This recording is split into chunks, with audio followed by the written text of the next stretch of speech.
What can we do to fight back against big pharma and the compromised medical industry?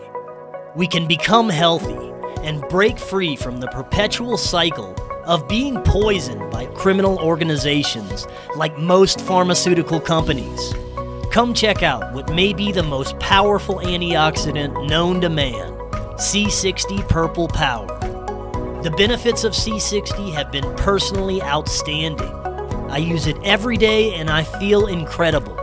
I have tons of energy, I sleep great, and I haven't even come down with a cold since I started using C60 over 2 years ago. You can even get C60 for your pets. Do your own research, click the link in the description, and check out their website. If you order from that link or use coupon code KNOWLEDGE10, you get 10% off your order plus free shipping. What is your health worth to you?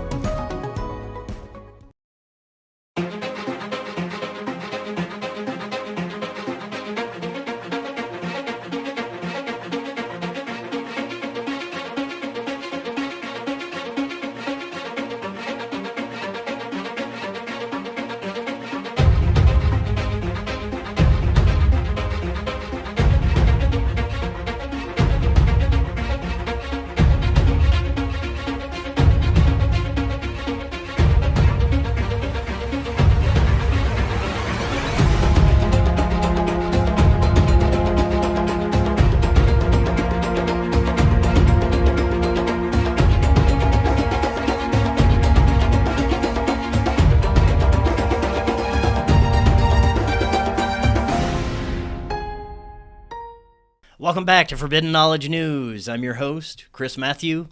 Today my guest is Michael Harrell. First, a couple of announcements. If you want to advertise with us, email me, forbiddenknowledgenews@gmail.com. We have awesome pricing. We're doing incredible spots for our affiliates. Check out our website, forbiddenknowledge.news, also the home of the Forbidden Knowledge Network. You'll find podcasts like Day Zero, Understanding Propaganda, Raised by Giants, and more. Forbidden Knowledge News is always available on Rokfin, Odyssey, Rumble, and all podcast platforms. Rokfin is where you get our premium content. You also get all the premium content from every creator on Rokfin for only $10 a month. You can also get a free account and get access to everyone's free content, including all our regular shows. You just go to rokfin.com/FKN Plus to sign up now, or click that link right in the description.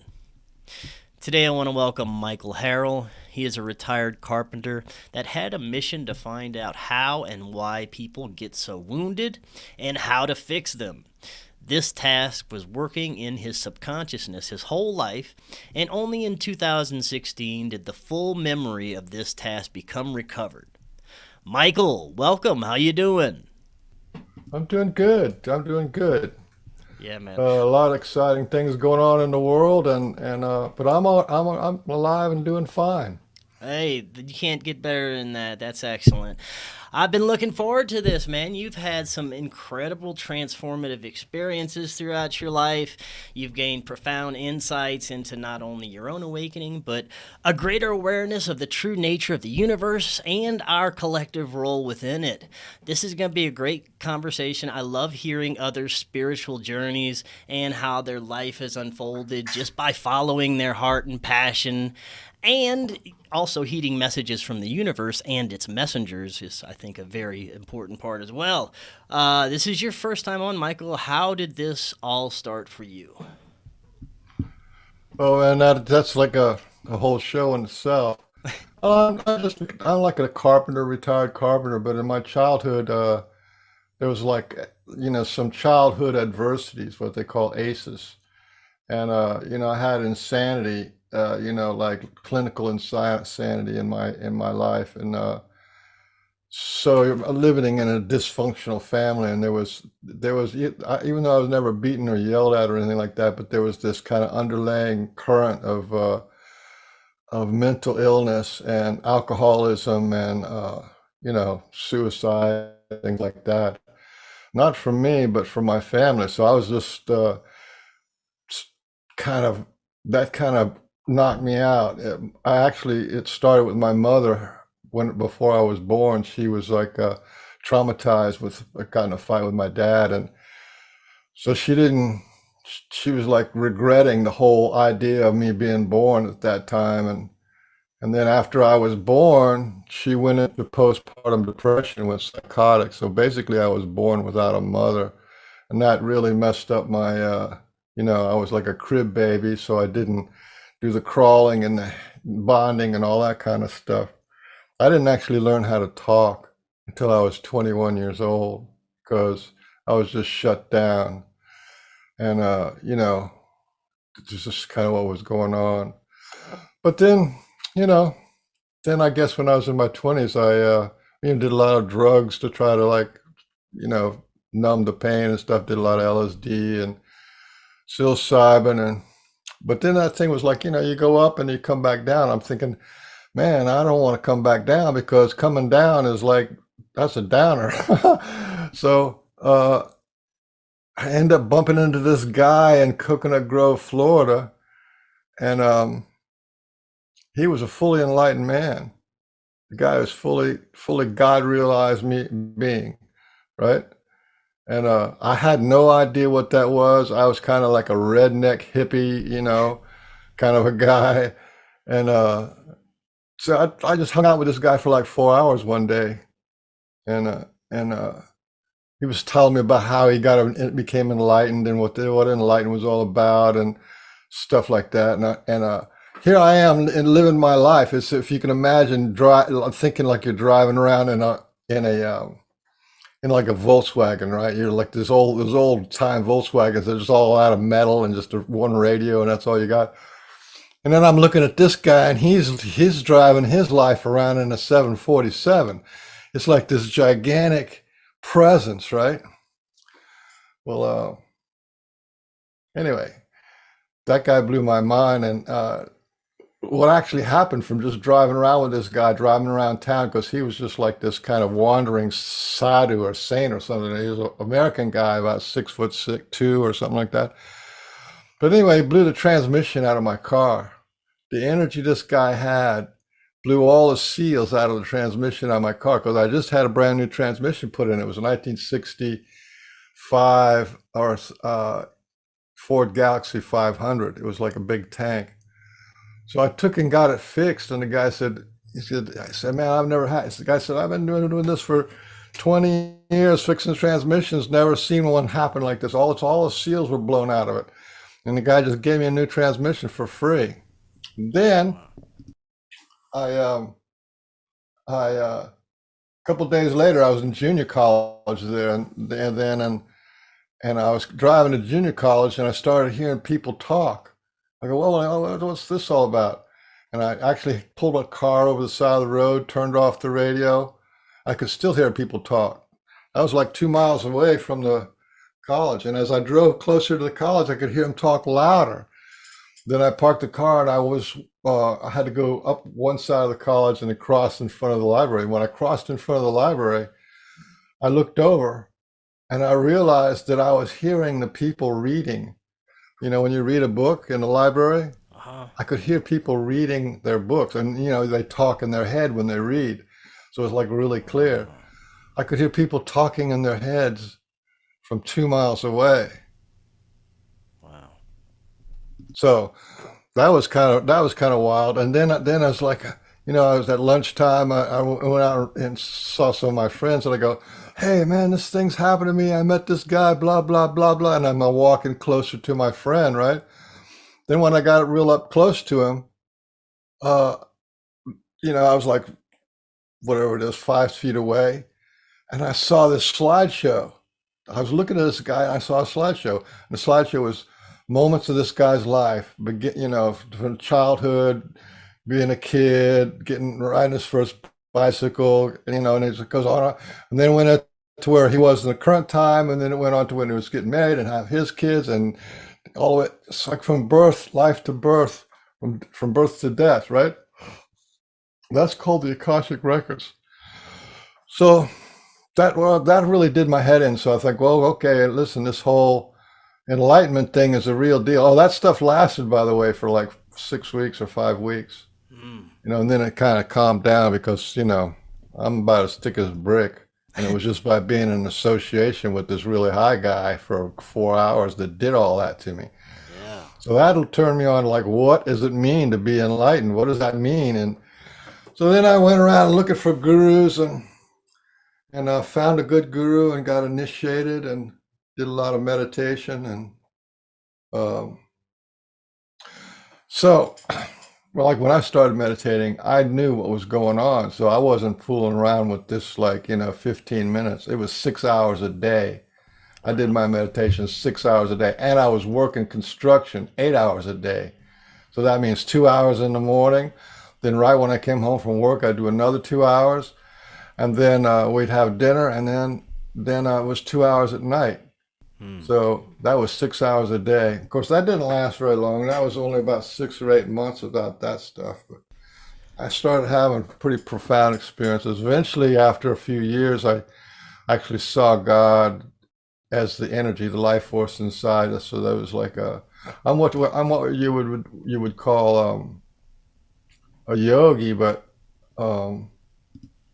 had God realization. What God realization is, and a lot of people can have God realization. You can do drugs, and if you see the bright light inside of your head, or you have a near-death experience and you see that bright light, the light of life, that's God realization. Enlightenment is when that light turns on and never turns off.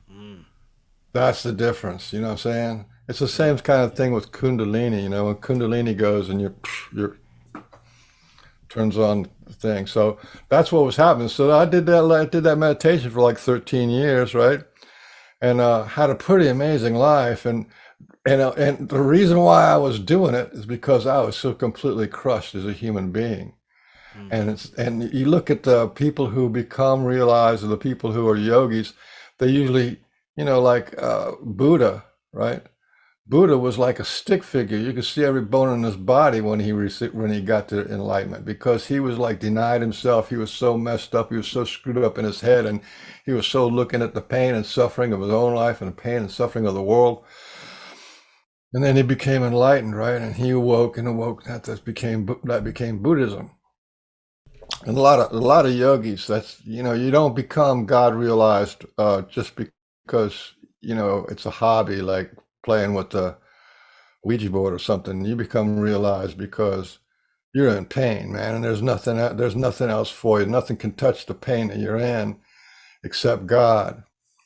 Okay, so my last meditation was around 1990, and I was formal Kriya Yoga. The guy that I actually was my guru was a living perfect master. I won't tell you his name because I'm not selling gurus. But anyway, this guy was the real deal, had a lot of followers, and he was in the same line as Paramahansa Yogananda, the Sri Yukteswar. He was like in a real high level of the lineage of Kriya Yoga, which is Raja Yoga, which is the highest yoga there is. Anyway, in 1990, I was sitting underneath my tree right out the front door of my house, and I did this meditation. I didn't really give too much. I didn't care. After 13 years, I didn't really care anymore. So I did this meditation, and stuff started happening. It's like I didn't care. I was just sitting there putting in my time. It was all out of habit. And then I looked up and I saw a universe, and there was this damn universe inside of my head. I looked around, and so I'm looking up. It's just like if you have bifocal lenses. From here up was a universe. And I looked up, and there was all these stars there. And then a voice said, "Hey, how'd you like to be God? We got this universe over here, and we're going to give you this universe. We're going to give you this universe, and you can be God in it." And I was in a place where I wasn't striving for God anymore. I was just being. And I thought that was hilarious. I said, who's ever doing the human resources for this God role, right, must have screwed up pretty bad for them to want to come to talk to me about being God of one of their universes. You know what I mean? Like, what's some kind of dysfunction going on there with the human resources for filling that role? So basically, I said no, but again, that damn universe stayed inside my head for 6 weeks. And I was doing, at that time, I was doing a, what do you call it? I was being a cabinet maker, right? So I'm not I'm working on table saws. We got a 10 horsepower table saw, panel saws, and all this kind of stuff. I'm sitting here, and at the top of my head, still got a universe in it. So while my eyes are open, I still have this universe. And I'm talking to my boss, and he's trying to talk to me, and I can see him, and then above him, and the whole top of my head, 360, is this universe full of stars, and galaxies, and stuff. And that pretty much changed my head around. And then what happened after that is I went into like a pretty serious, dark night of the soul, and which I didn't. It took me years to realize that they were connected. That if you're going to be God, then you got to go over here and deal with your shit, right? So, my girlfriend left me. I lost my job. And all this kind of stuff happened, and the cat left me. All this kind of stuff. And I met a woman. She said, "Hey, Mike, you're not out of touch with your emotional body." And here I am with this great ego of the guru, of the yogi, right? And I didn't even know what she was talking about. I said, "What do you mean emotional body?" So that led me down the path of emotional healing, and that's what I teach today. I teach emotional healing, and I met some interesting people, and I did primal therapy and a whole bunch of other kind of stuff, and it took years. And then eventually from that, I started doing stuff that was right. I took concentration, because I had like concentration. You meditate for 13 years, you're going to have concentration. I took my concentration and I looked at how people got wounded and how they heal, right? And, there's real simple stuff, like all wounding happens from the outside in, right? Your parents tell you this, your teachers, your bullies, or whoever they are. So it's happening from the outside in. It goes into your head, scrambles around, goes down through your heart, hits your emotional body, then goes out to your physical body, and then you have dread or bad self-image and all this kind of stuff. And that becomes like your programming for your life. Like, I'm not good enough, I'm not worthy, blah, blah, blah. Something wrong with me, and all these kind of messages, right? Mm-hmm. And along with that comes pain. Like, to feel like you're not worthy is painful, it's crushing, you know what I mean? So there's the words, and then there's the feeling. There's two things, the thoughts and the feelings, thought and feeling, which is spirit and will. So I ended up becoming a workshop. This stuff started working. The stuff that I was doing started working.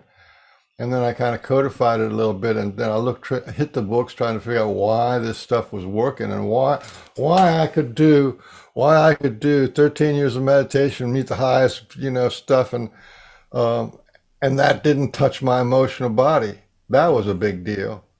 Yeah. Later on, I looked into it, and not only does your childhood emotional issues, they're not affected by meditation. They're not affected by full-blown Kundalini or enlightenment.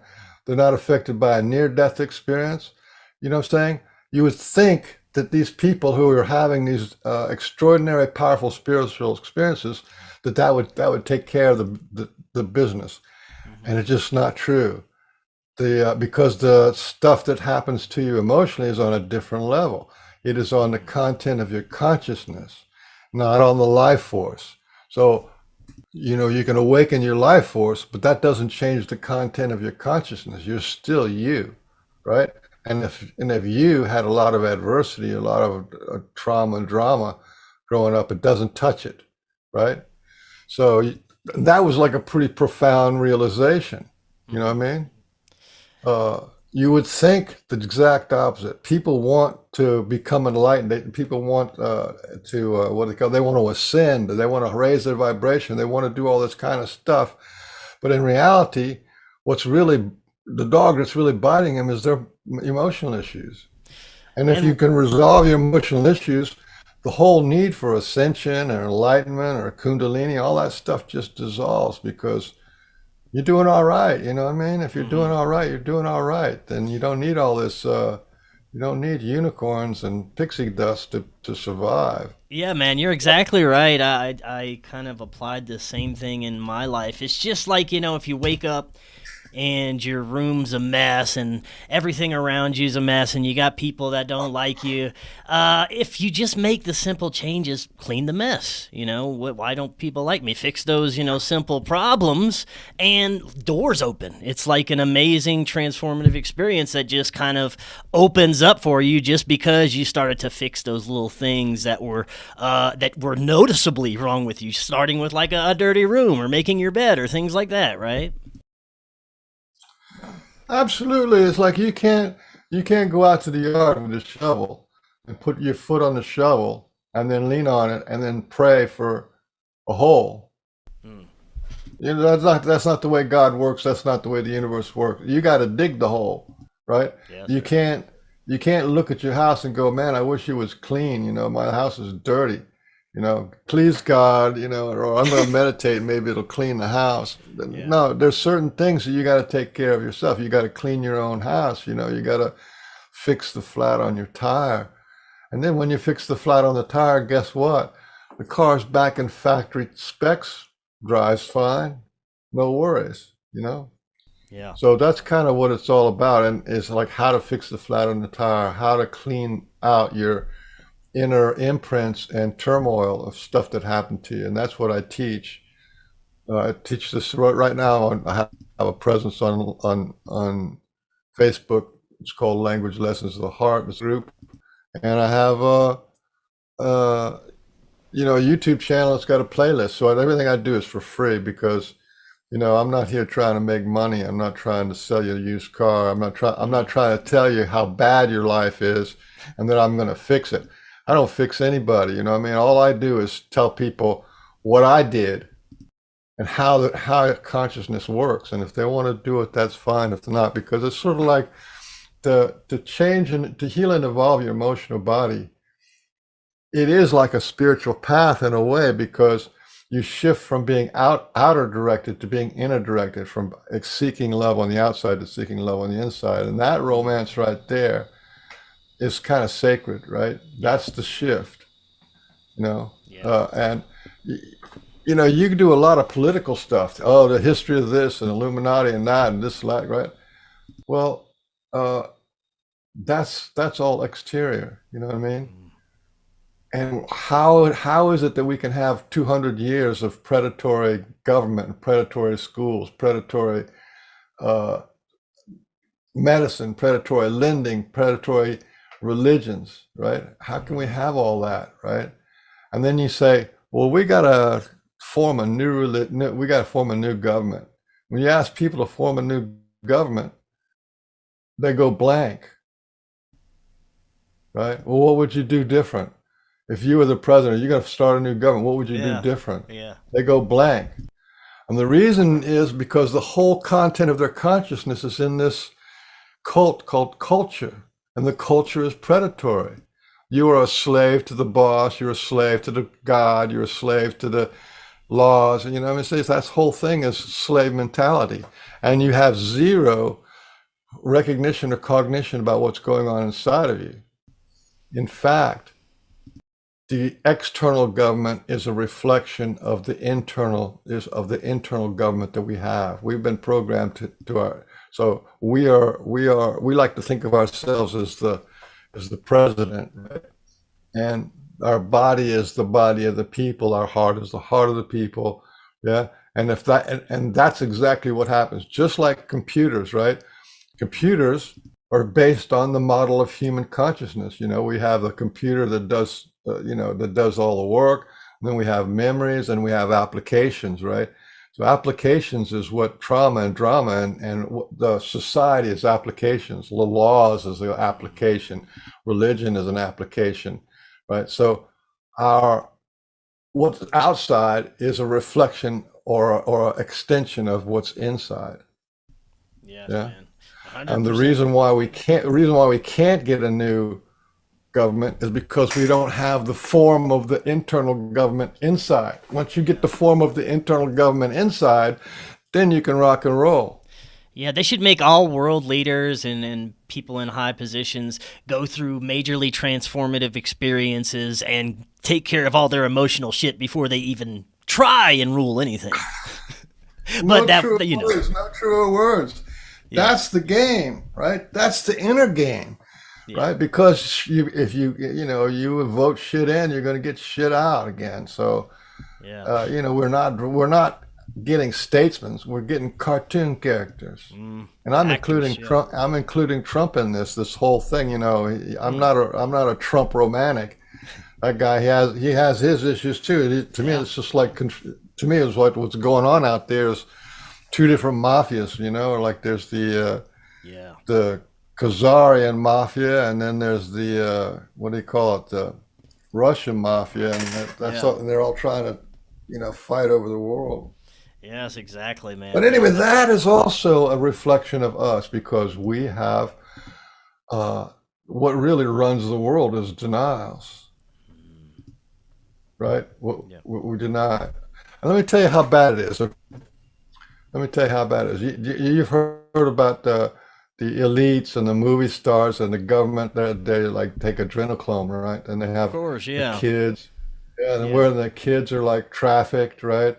Hmm. And the children are trafficked, and then they put them in underground tunnels, yeah, and then they torture the kids. Well, how does the inside reflect the outside? You know, and it works exactly the same way. We have trauma or drama that gets imprinted into our emotional body, right? And that's the inner child.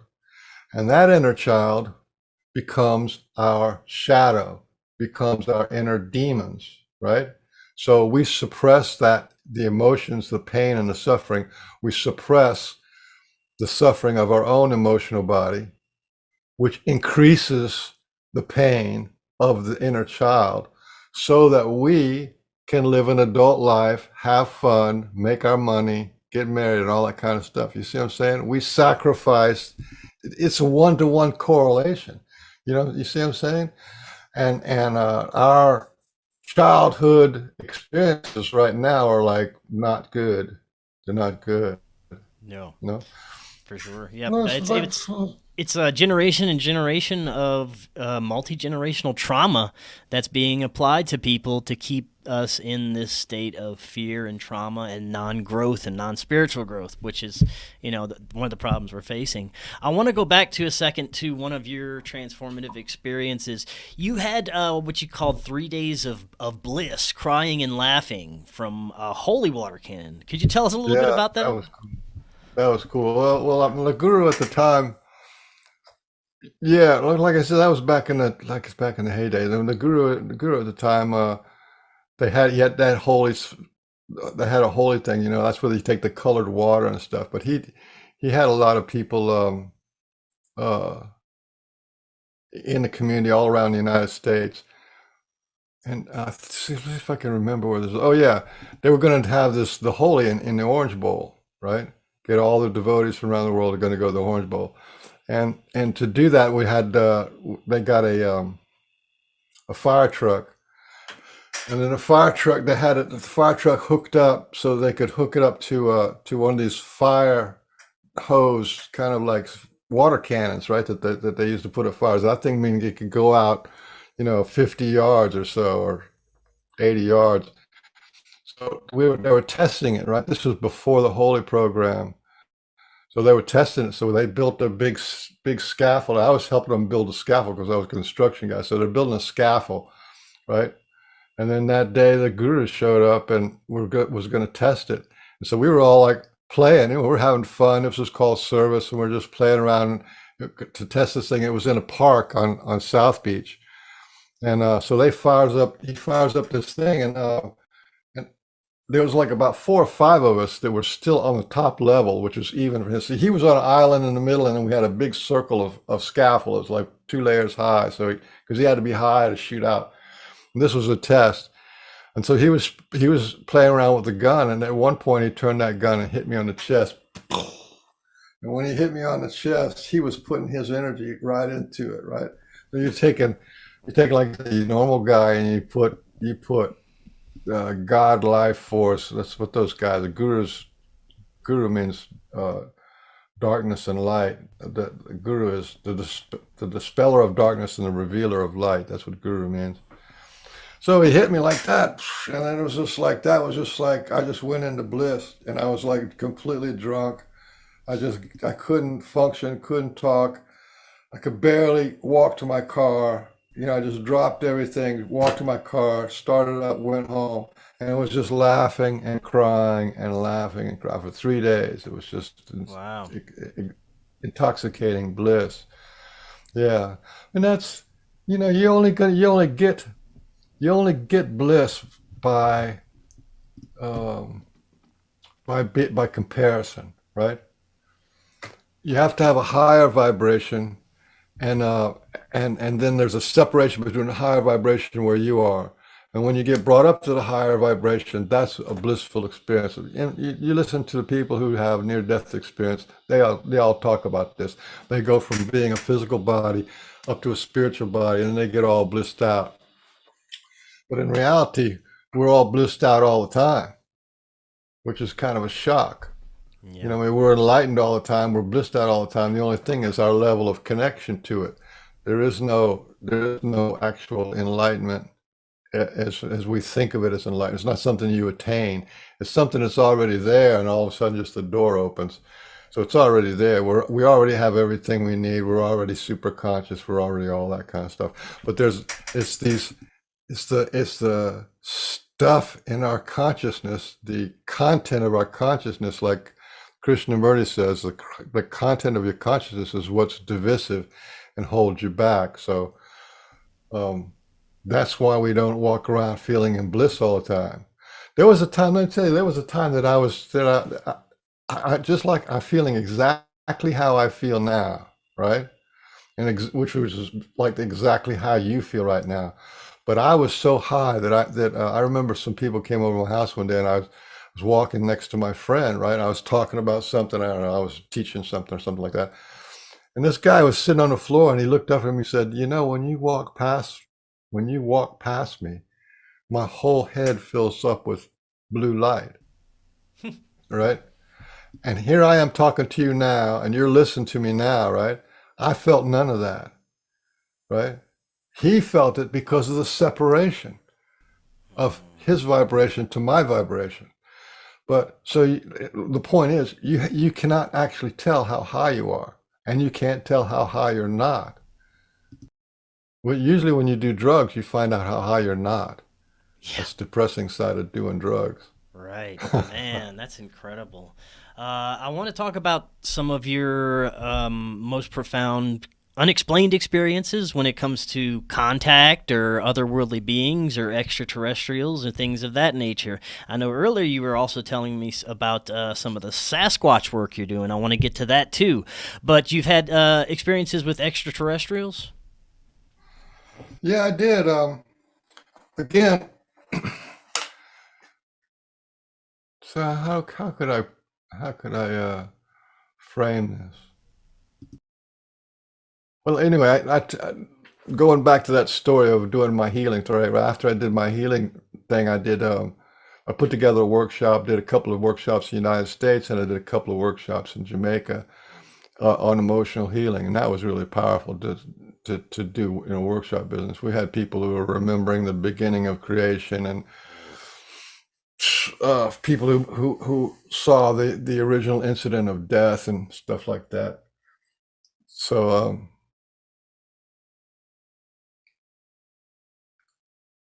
I ran out of gas, right? In terms of having to, like, I was like basically, like I told you, I didn't know how to learn how to talk conversationally until I was 21 years old. So here I am now in my 30s and 40s, and I did all this stuff just to get myself back up to a normal, right? That's basically what you do. You try to get yourself back up to normal. But I ran out of gas in terms of setting up and promoting workshops and doing that kind of stuff because I was not a networker, and I had no idea about business. I was a carpenter and a cabinet maker and stuff. So I ran out of gas, And I thought, well, I got to get back to work. And so I just put all my healing stuff on the table, and I just got into paying my bills and paying my debts off and stuff like that.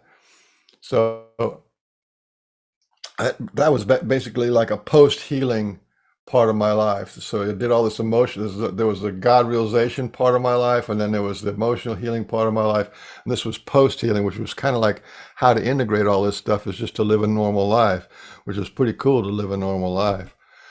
And then that went on till 2010 and 11, 12. And then by then the economy was down, and I kind of had forced retirement. And then the internet came along, and I thought, well, if I'm going to do the internet, I can't really do my workshop business because I don't know how to do that right. So I started putting out my memoirs. I thought, well, listen, the stuff that happened to me is pretty incredible. So I put my memoirs out there, and I started describing how to heal and involve your emotional body, and I started having a presence of that there. And along this same time, around from 2012 to 2014 or something, I saw some UFOs. I had some problems with UFOs, right? In 2012, I had some problems with UFOs, and these gray guys came and got me, right? I got a video of what they did. They came and got me, and they put their fingerprints all over me and stuff, and then I woke up pissed off in the craft. I woke up pissed off, said, what the hell are these guys doing? I said, you guys have no right to pick me up without talking to me, and there's no agreement here, there's no soul contract, and I got pissed, right?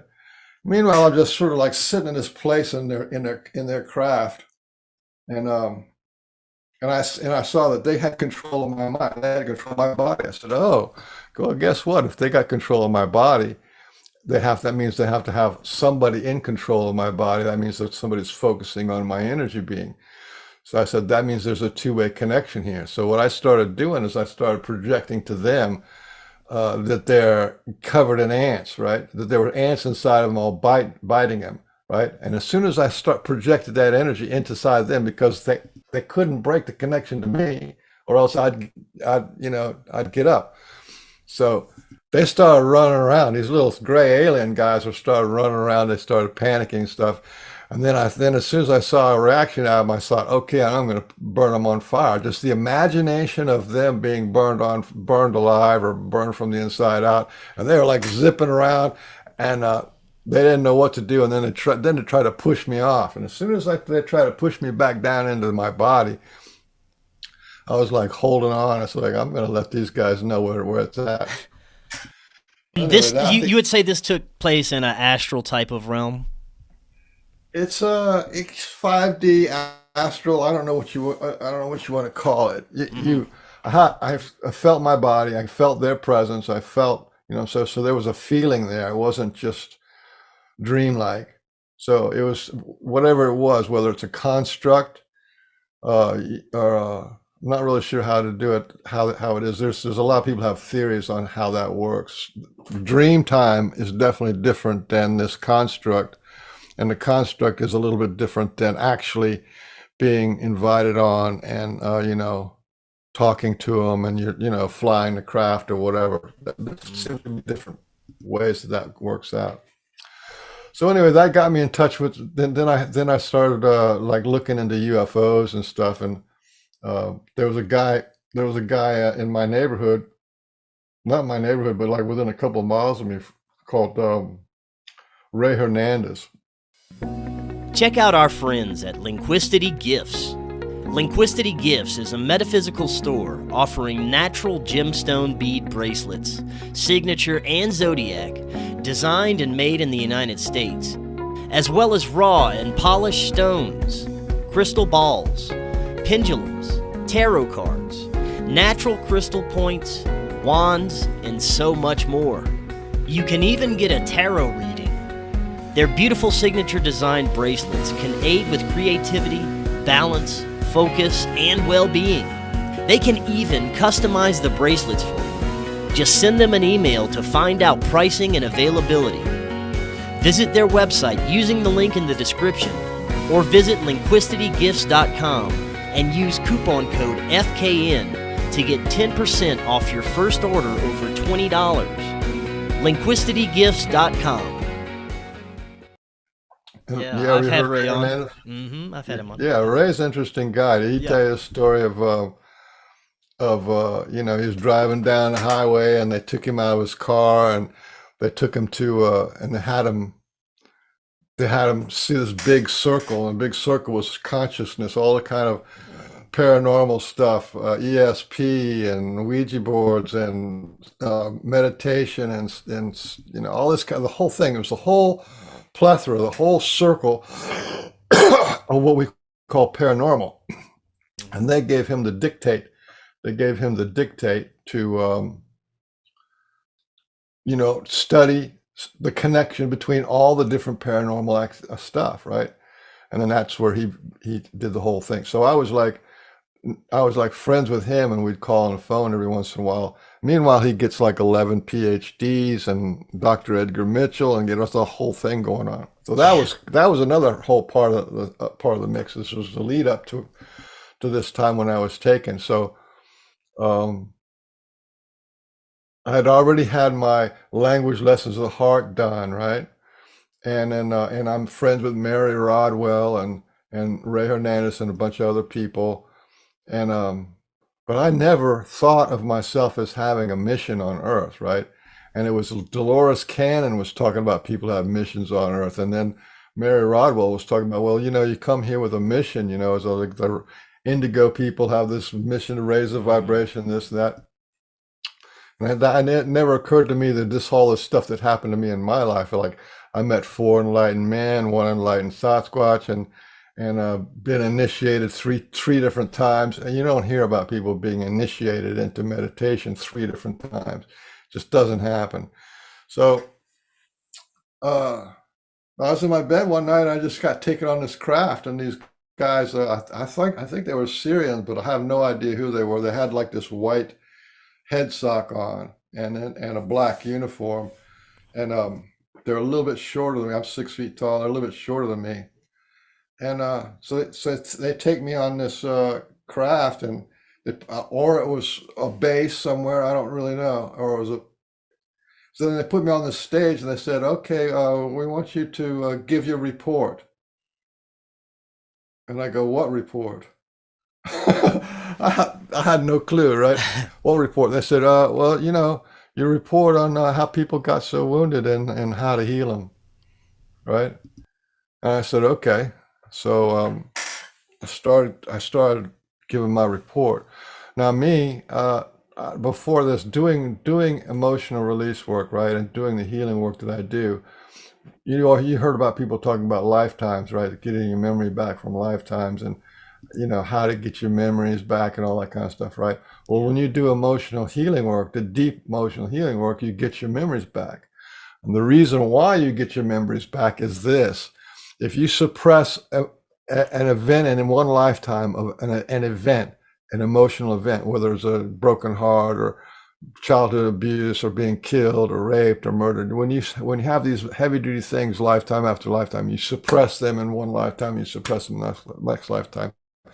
That means you don't remember that pain. But suppression doesn't work it's not surgical. When you suppress one memory, it just suppresses right across the board, right? So if you were tortured in, let's say the women who were tortured in the Spanish Inquisition or Portuguese Inquisition, they may not remember that. They may not remember all those lifetimes, or they may not remember any lifetime before that or after that, because it's the suppression of the memory, right? But when you go in and you start dealing with your pain face to face, then the memory come back, because pain is part of reality, and if you embrace and accept the pain. So anyway, all my memories came back, and so I spent the first 3 hours talking about the emergence of God the Father and God the Mother, and what happened, what was going on. This was before creation. which we spent a really, really long time before creation, before there was a God, before there was a mother, before there was creation, before there was a Godhead, before there was matter, before there was anything, there was just energy. And consciousness is the feeling of energy. And the great mother of everything, which is that darkness in space that embraces and holds all the planets and all the stars and all the galaxies, she holds all that within her, right? Her nature is absolute inclusivity and unconditional love. So everything is included.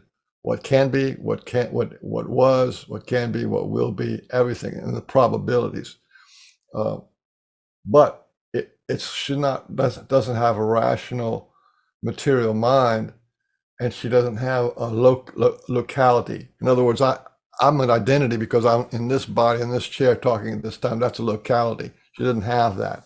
She didn't have a mind. She didn't have a self-image. She didn't have words. She didn't have any of that kind of stuff. That went on for a very long time. But what she did have is conflicting energies, like I want and I don't want, right? Which I'm saying the word want, but you're talking about a field the size of a supercluster of galaxies. This is a field of energy that's moving or expressing, and it's not words. It's just energy moving. And then there's energy that's not moving that wants to stay still. So when the energy that moves is moving next to the energy that is not moving. That produces like this kind of a desire energy. So there's the unmoving and then the moving. And when that happens, the nature of the mother is absolute inclusivity and unconditional love. That means she's inclusive, right? And inclusive is a kind of gravity. It's a kind of magnetism, right? Acceptance, inclusiveness. So like it took 3 hours to explain how this actually worked. Without words, without a point of view, without a perspective, without a location, right? On a massive, giant scale, it's hard to kind of talk about it. But when she did that, right, that magnetic field that's stationary and the magnetic field was moving created a current, right? Magnetic fields create current. And as soon as it made a current, that current went forth. And that was the beginning of the first creation. Now that current moved forward, which was her desire, her will, her wish, her want. She's the divine will. So there's this God the Father is the Spirit, and she's the will of God, or the mother of God, or the wife of God, which is will. So it's basically thoughts and feelings, spirit and will, man and woman, electric and magnetic. That's where it all comes from. This actual space itself. Everything comes from nothing. And the nothing is the absolute inclusivity and unconditional love. So I'm here talking to these guys about that. And it took 3 hours to get to the beginning of the first creation. And then it took another 2 hours to talk about the first creation. And the first creation is when let's see here, it gets really kind of complicated. It's hard to put it in simple terms, but it was the creation of consciousness as an energy. So as the mother of everything is absolutely inclusive, the father energy is exclusive. She's dark, he's light, and exclusive. So that's where the identity of the I am. The I am is the exclusive expression of an energy that has a location, a shape, a form, and a movement. This is still no bodies yet. There's still no consciousness yet. There's still no identity yet. There's none of that stuff yet. But that was this. So in this infinite universe, began to have things like location and energy and stuff like that. And eventually, when the current moves, then the current moves within a sheath of magnetic field, right? And that magnetic field is what they record in space now. You can see between all stars and all galaxies, there's a magnetic field or rivers of magnetic field, and that magnetic field is what holds the rivers of galaxies and stars and star clusters together. And whenever the magnetic field, which is the desire, the will, the wish, the want of the mother, whenever that increases, it compresses the energy field, the electric river, right? Whenever it compresses the electric river, it takes from very low amperage to very high amperage, and from a very wide location to a very tight location. And this is what creates plasma. It's just like turning on a light bulb, right? When you have a huge amount of energy going through a little tiny wire, that wire lights up. And so there's the creation of consciousness, and God was that same kind of a thing. So even now, I still haven't talked to you about God and the mother and all that kind of, or the creation of the Godhead. I still hadn't got to that.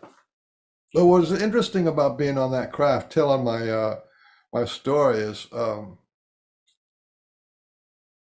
this is really cool. Probably the coolest thing for me was I smoked cigarettes, right? So after 3 hours of being on the stage, and there was only like about 6 or 8 people there watching me, it was like just basically they were just giving me this gift of like, okay, you went to Earth and you learned all this stuff, and why don't you give us a report? So anyway, at the 3 hour mark, I said, listen, can I go down, take a little break? And they said, sure. And under my own steam, I went back to my bed, got up, walked outside, had a cigarette, came back to bed, and under my own steam, I went back up to the craft. And then when I was finished after 5 hours, I was on there for 5 hours. Then I came back. Then I came back after 5 hours, right? And which is pretty profound, because this is one of the things that the ET people are doing. Is they're teaching human beings how to go invisible, or how to transport like that unconsciously in our bodies. We know how to do that. Yeah. That's pretty cool. Yeah. What do you think is the relationship between most of these extraterrestrials, interdimensional beings, whatever you want to call them, and humans? Most of the experiences, like Ray Hernandez research, like you were discussing earlier, most experiences that I've heard about end up being positive experiences once the individual understands exactly what's happening, and very little kind of negative or malevolent type of experiences that I've heard about. What do you think is the purpose and relationship with these beings? I mean, what are they doing with us? Yeah. That goes back to the all one and no space. That they a lot of times you can hear, if you listen to a lot of encounters, the ETs will say, "We are you," right? We are you, and it also goes back to this emotional healing business. When you talk about generational trauma and stuff like that, they're looking at us as the progenitors of their trauma, right? So they're going back in time to elevate us, clear us, heal us, because they're connected as us. There's this thing, as soon as you get out of the 3D reality, you see that they were in this there's a kind of a unity between all things.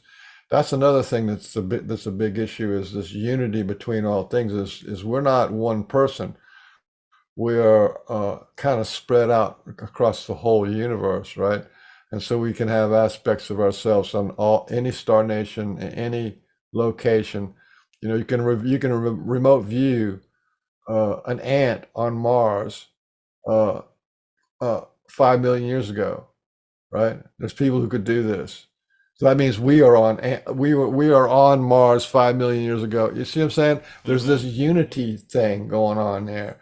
That's the way remote viewing works. That's the way all psychic phenomena works. That's the way all spiritual stuff works. There's a type of unity. So they are in an act of compassion to help us. Here's how it works. Okay, all healing, all wounding happens from the outside in, right? And all healing happens from the inside out. Now, this is really important. It's kind of like one of the key things. If you, as a conscious mind, go inside you say, I'm going to go inside and heal my heart. I'm going to heal my will. I'm going to heal my physical body. I'm going to heal that, right? So you go in and you look for that pain, you look for that problem, and you work on it, you embrace it, you hold it. That's you looping in, right? So you are looping in, and when you loop in, you're going back in time. Oh, when I was 6 years old, this thing happened to me. So you loop in, you're going back in time. So there's an adult, powerful adult you going back in time to a little you who's suffering, right? You got that picture? Yeah. That's called the inner loop. And what's important about that is the way like we talk about the government, the way our reality, our culture. We are taught as children that everything is outside of us. Mommy pick me up, mommy feed me, and I got to go to a doctor for this. I got to go to a psychologist for that. This is this outward reaching, right? So we do this out, and then we reach out. I want my spirit guides. I want God. I want the angels to help me. Pray for me. That's the reaching out, right? Now, when you reach out, that means you're trying to engage into the arena of where you got hurt, right? So you're trying to get the persons who hurt you to help you, right? That's like, and in fact, that doesn't work. It's kind of disempowering. I give my power and authority to the police to protect me. I give my power and authority to the medical profession to protect me. I give my power and authority to the teachers to teach me. You see what I'm saying? Yeah. That's the outer loop. But when you do the inner loop, right? When you do the inner loop, where you go in and see about your heart, your broken heart, or your crushed heart, or your inner child, and you regrow that, and you're in the adult now, going back in time, and uplifting and making your inner child into the golden child. That's the lead to gold kind of a business. Okay, this is what the Sasquatch are doing. This is what the ETs are doing. This is what the higher beings are doing. And it's the reason why they're doing it is because if you look out into the internet world, you see how many people are doing inner child work, how many people are doing healing work or past life regression work, how many people are doing their inner work, right? Thousands and thousands and millions of people are doing that inner work. So there's an inner loop going on. And when you have the inner loop going on, that means the people now going back into the past and healing your inner child. Well, that's what the ETs are doing. That's what the angels are doing. Once you've made that inner loop to do your inner healing, that opens the door for your higher self, your future self, to come back and heal you. You see? Do you hear the drum beat? Yeah. That's what's going on, right? So they say, we are you. We are you in the future. We are you, right? And because you did your work of healing yourself, you're in the future now. To your inner child, you are the future. Yeah, you are the future self. You don't even look like a child. You're all grown up now. So that's what's going on. That's it also what's going seems on. to be like a level of raising collective consciousness too, right? Yeah, yeah. A lot of that has to do with catharsis. If you can think of us as energy bodies, right? Energy beings. And when you have, and so energy can be positive or negative, helpful or hurtful. So when you have these hurtful or negative experiences, that becomes like a darkness or a lower vibrational frequency in your energy body, right? So whenever you can resolve that, that changes your vibration. That lower energy brings down the overall net energy of your whole body. Yeah. Yeah, that makes a lot of sense. All right, I got to hear about some of these Sasquatch stories that you have. I know you have a show that you talk about Sasquatch. You've done Yeah, some the Pork and Bean research. Show. Yeah, and you know a lot of people who have had pretty intimate encounters with these beings. Could you tell us your understanding a little bit about Sasquatch?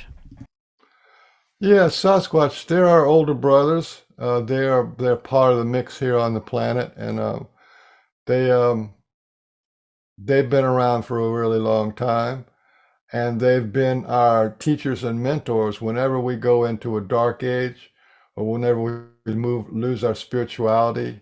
You know, like they talk about this is the fourth root race, and we're going into the fifth root race. That means that we had a civilization of the first root race, and that got wiped out. All life on the planet get all messed up, and then the second and the third, and we're in the fourth now, and we're going to go into the fifth, right? Each time, that we got wiped out spiritually, and you know, our shamans and our healers and our wisdom keepers and our spiritual people, they all were gone, right? Even our language and our connection to earth and all that stuff was gone.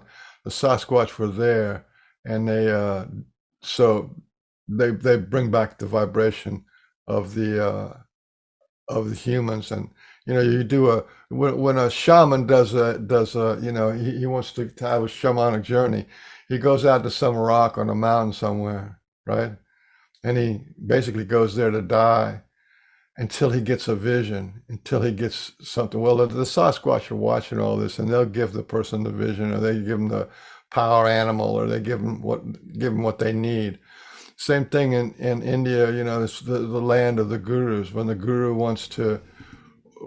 says, I gotta become a guru, I gotta become enlightened, they go up to the holy mountains, these holy mountains, and you know, they sit in a cave somewhere, and they sit there, and they got one of their buddies comes and brings them a little bowl of rice every day or something.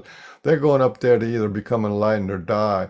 And the Sasquatch comes along and will, you know, boost up their energy, or make it something clear for them, you know, and then make them into like this guru and stuff.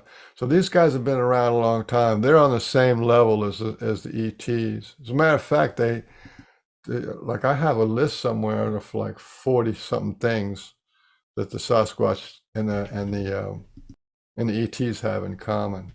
40 things. Wow. So you think some of these ET races actually are involved with Sasquatch in some way? Oh yeah, yeah. Incredible. It's like a wide spectrum there. There's bad ETs, good ETs. There's bad Sasquatch, good Sasquatch. There's government involvement. There's 6 agencies in the United States. Not even sure what they all are, but they want to kill the Sasquatch. They want to kill the Sasquatch because Sasquatch don't have any government, and they know how to go invisible, and they're just like, you know, they're just sort of like they're sort of like the Watchers in a way, you know. That's one of the most fascinating aspects about the whole Bigfoot phenomenon is when I first started hearing about how they, you know, possibly have the ability to go invisible, to go interdimensional, shift their frequency, whatever is happening. What is your understanding of how or what they're doing there? That's a teaching. When they do that, that's a teaching. Um, they're really interesting people.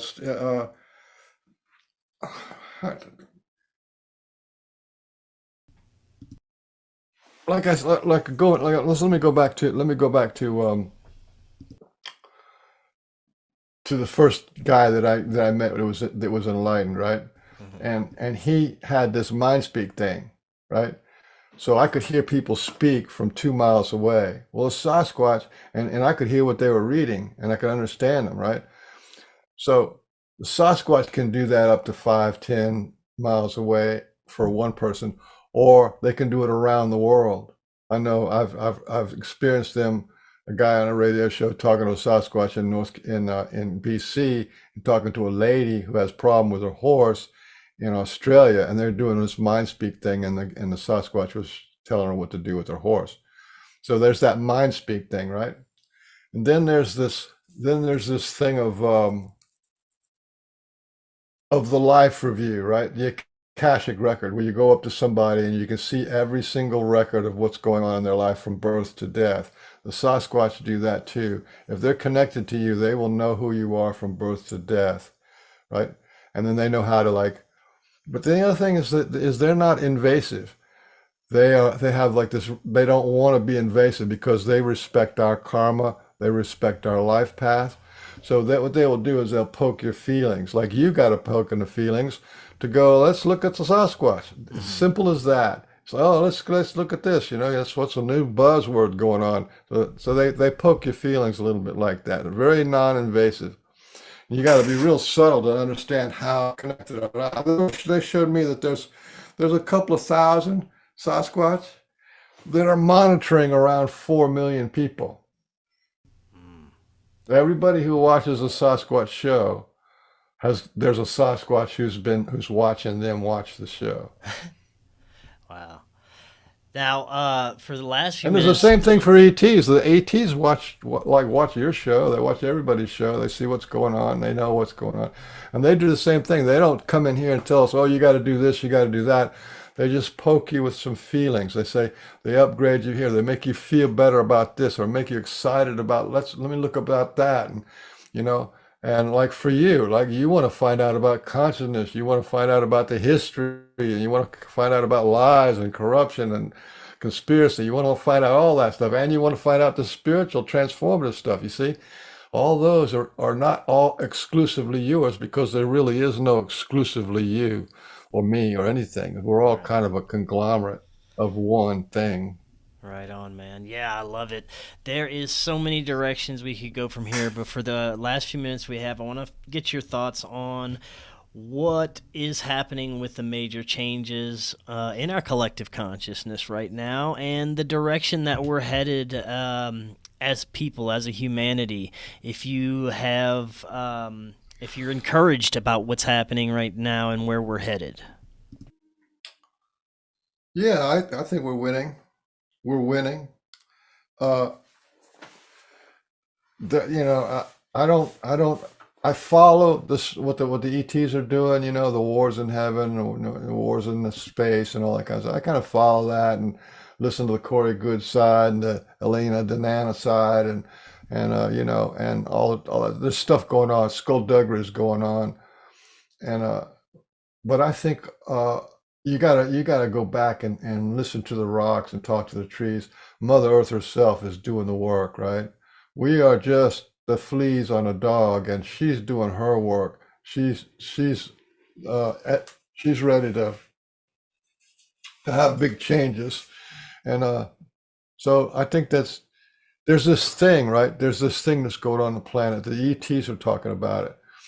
This ET was talking to one of the friends, a human friend, and they were talking about do the ETs healing humans and doing that, and the ET said, well, we're on Team Inside Out, right? She kind of said it as a casual way, but I realized that was a slang, and then I started looking at, well, what is the Team Inside Out, and I knew what it was when in terms of the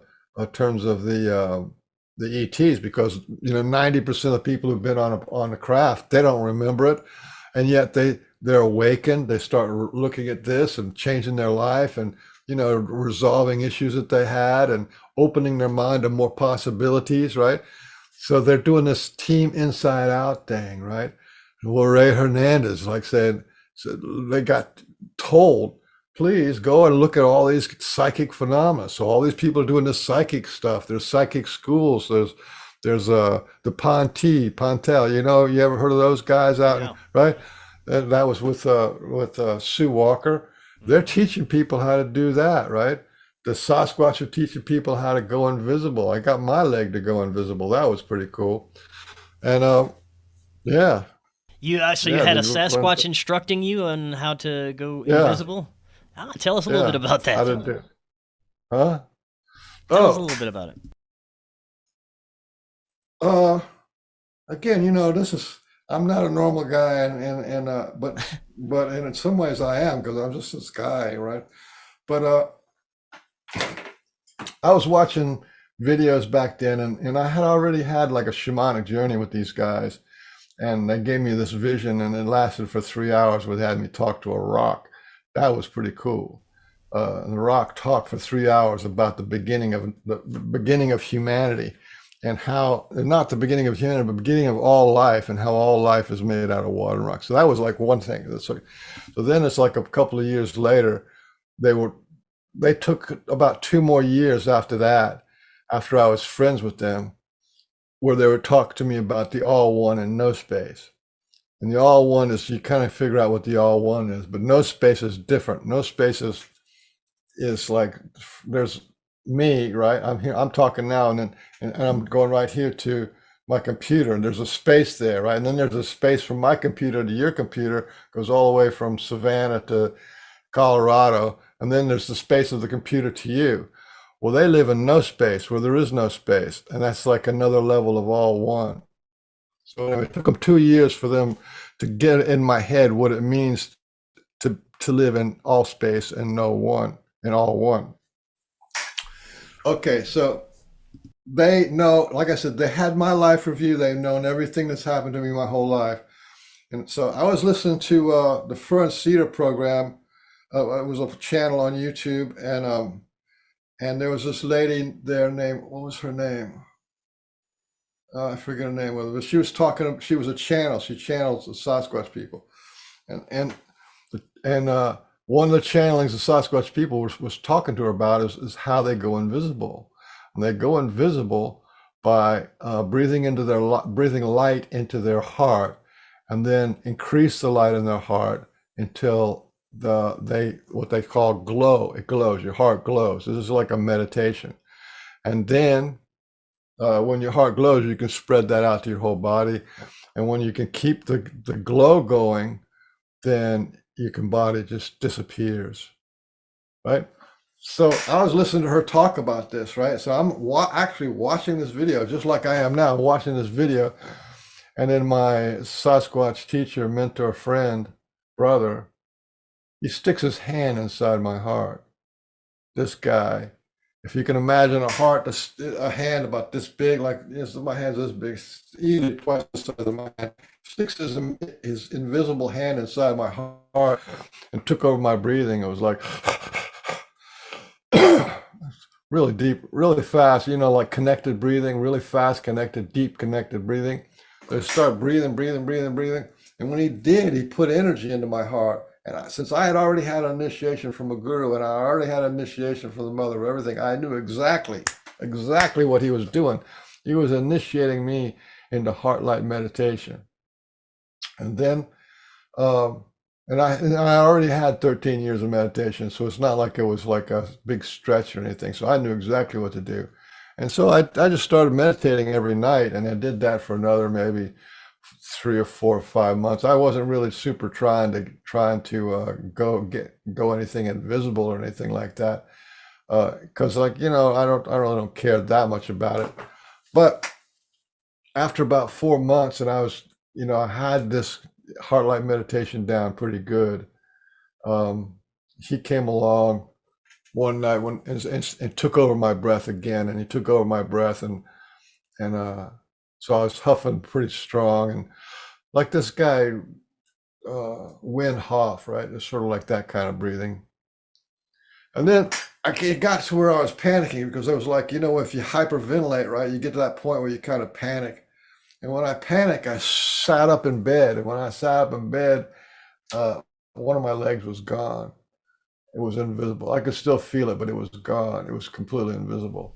And I go, holy shit.